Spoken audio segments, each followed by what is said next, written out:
Then some pandemic come, which if you look at Google, it says COVID-19 came from China. So when Trump says it, why is it an issue? It says it actually came from China, if it is real, because there's a lot of people on the opposition side. And I said that there's always an opposition that's basically saying they're calculating the common cold, flu, influenza, and pneumonia, because those three will put you in the hospital and you can actually die from pneumonia.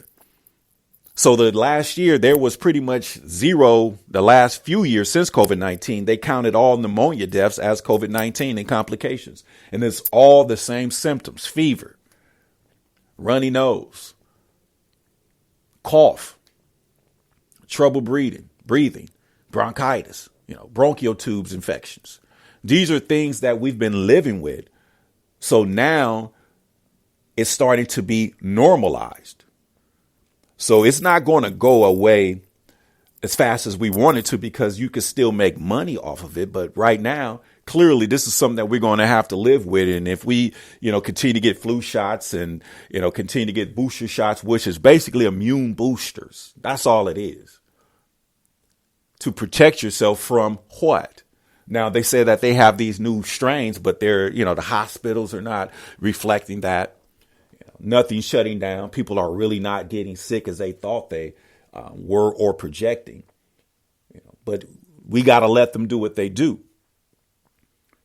But my entire purpose today is to really get you to understand the importance of American politics and how the monies are distributed through politics. Now, Mayor Butts of Inglewood told me that some years ago, because I was like, can't stand politicians. There's no way we're going to do this. And he basically broke it down. And he basically said, Bouchon, if there's anything that can actually change in society, it's sad, but it's so true. These things only go through legislations and public policy. So start looking into public policy, start looking into framing, what you want to see down the road, because the original framers were human beings just like us. And when you look at a lot of these, a lot of our elders, they were pretty much young lads when they started their careers. But the world is totally different. And it seems like they do not want to give that power up, because there's a whole generation that's supposed to make the corrective actions to fix the world. Not only this country, but the world. OK, because in this country, race is a thing.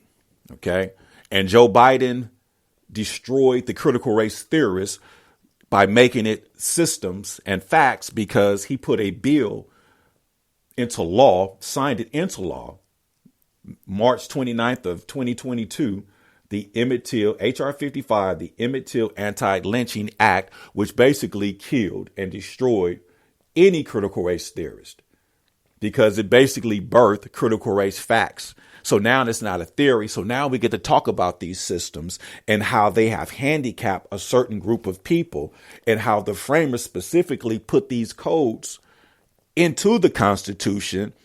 And they basically agree that if we can harness it, if we can hide it, and if we can continue doing this and share it with our sisters and brothers and family members and other cultures, other races, other creeds, then we can do this, if not hundreds of years, thousands of years. But I'm here to tell you today, on Good Friday, April 15th, 2022, time's up. Because we are not only about to do a mass exodus and leave the two-party system and hide for 40 years. No, we already are established. All we have to do is cross some T's and dot some I's, because we do have a plan. And the thing about the civil rights is they did not move off of civil rights and equality until laws and legislation have changed. So this is why it's more important to basically focus and have one sheet of music so we can actually go platinum. And when I say one sheet of music, meaning we have to have one goal and one common cause.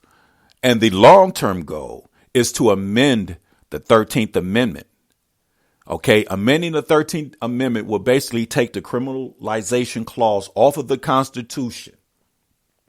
So we will be federally recognized as freed citizens. And that's crazy living in a time that we're living in today. This has to be done. And there's nothing wrong with having conversations and, plans of how this can actually happen,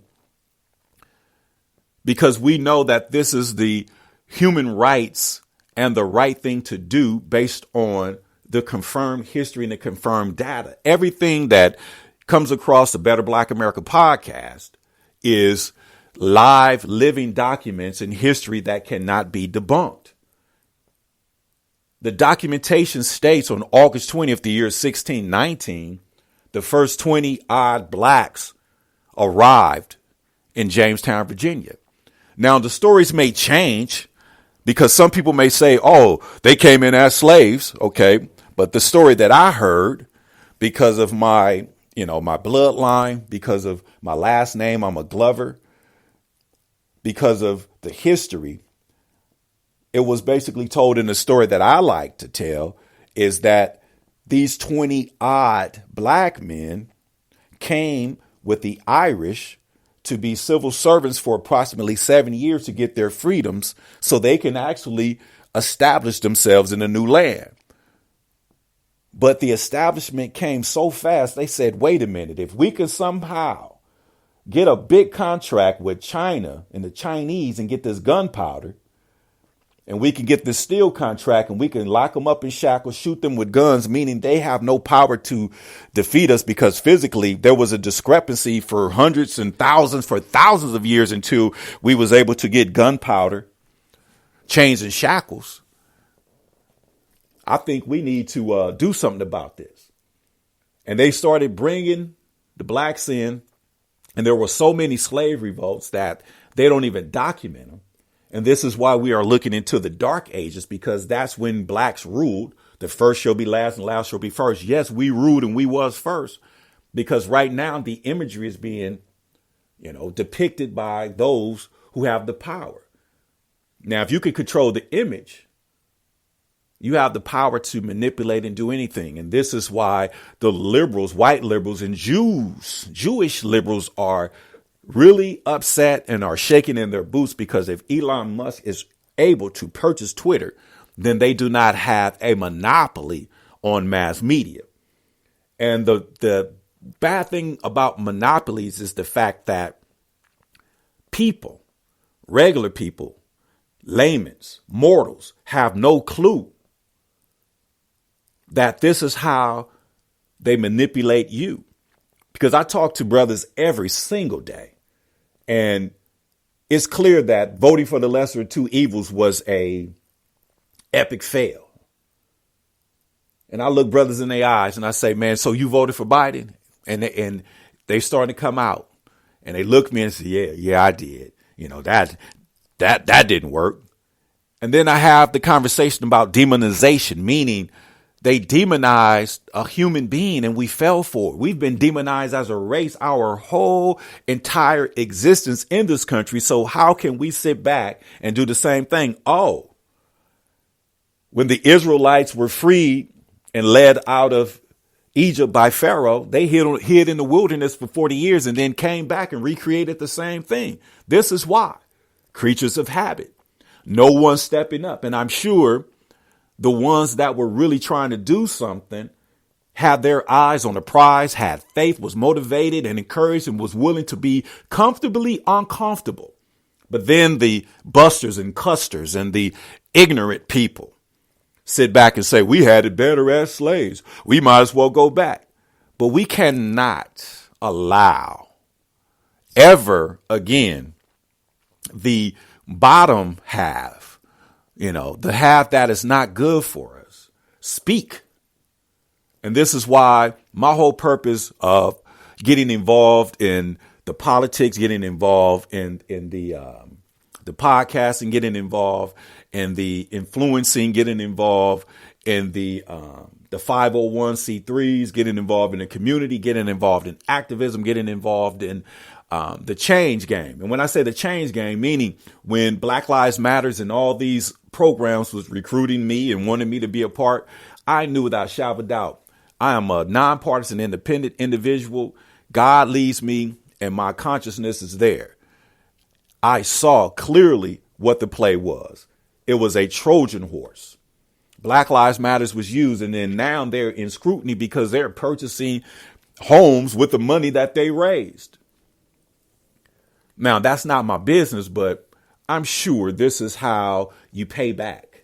Because if you look in the state of New York, the persons that was in charge and given the power to write Black Lives Matters all over the, streets in New York City and Albany and other states, and not other states, but other places in New York.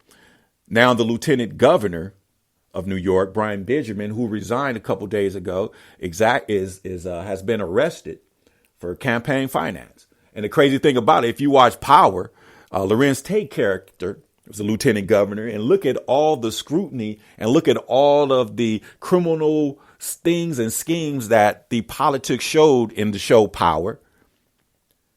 And it's a crazy thing because is it life imitating art or art imitating life? Because the lieutenant governor was scandalous. And it was Rashad Tate, which is Lorenz Tate's character. And it's like, wow, this is real. So politics is literally scandalous. But this is why there has to be a group of people that's sovereign, a group of people that has a moral compass to basically not just look for supremacy or domination or the hurting a group of people based on their racial profile. There has to be a push for humanitarianism, meaning everyone is respected. But there is no way we can move forward without having the conversations and discussions about the criminalization clause on the federal level. So this is why we have to stop, pitch a tent, have a conversation and not move until it's amended. Because once the 13th Amendment is amended, then we can finally be free. Okay, we got Juneteenth coming up. Juneteenth is a holiday that's celebrated that that's, I believe it's law right now, but I will go ahead and confirm. But Juneteenth was a full physical year in the state of Texas after the Emancipation Proclamation was signed. And literally after the war, when the Union soldiers came through Texas and said, hey, man, why y'all picking that cotton? And the slaves in Texas said, why is you on that horse? So it's real. And a lot of I wouldn't say a lot, but the entrapment came from the lack of education. Now, I don't want to say the lack of education, but the Willie Lynch sciences basically keep us dumb. Keep us dumb. Don't teach us how to read. And I'm sure the slaves in Texas have ran across a newspaper, but nobody could read. It said it right there. And I'm sure, the plantation masters just sat there and just let it roll. But how can we sit back and act like we're something special if we don't take care of our business within our own communities? Now, us older individuals, us seasoned individuals see this cipher. When I say cipher, this repeat, we see this. Look at the laws. Look at the Emmett Till Willie Lynch Act. It didn't have nothing to do with hanging black men on ropes. It had nothing to do with hanging nothing on a rope. But we know lynching came from Willie Lynch, in which there were public lynchings, and this is how they killed and horrified blacks in the South.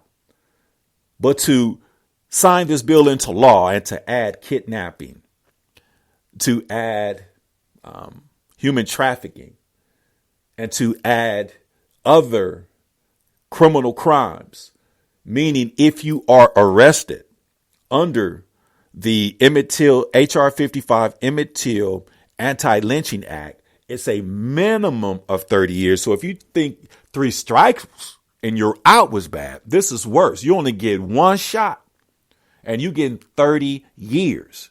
So you see how they use history to basically continue to entrap us or continue to frame us. But now we are free Negroes. Nobody